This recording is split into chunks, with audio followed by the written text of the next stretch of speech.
alguns, você já conhece, alguma gente que tem um resort, um meu outro. Não está preocupado em amizade, fala com conversa. Vai comer e vai embora. Isso aí a gente já está acostumado. Tem gente que é assim. E eu não estou a fim de ficar triste com ninguém hoje.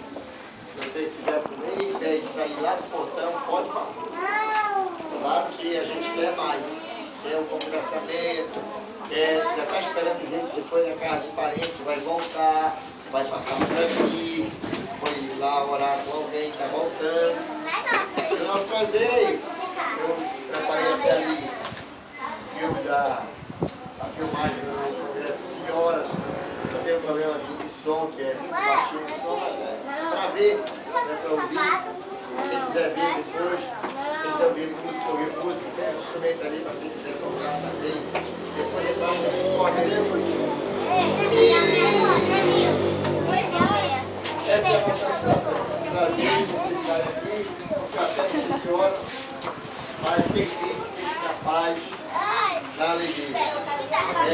Está assim um pouquinho meio. Estamos na fila, mas parece que a fila é por aqui, ó. Já viram como era, já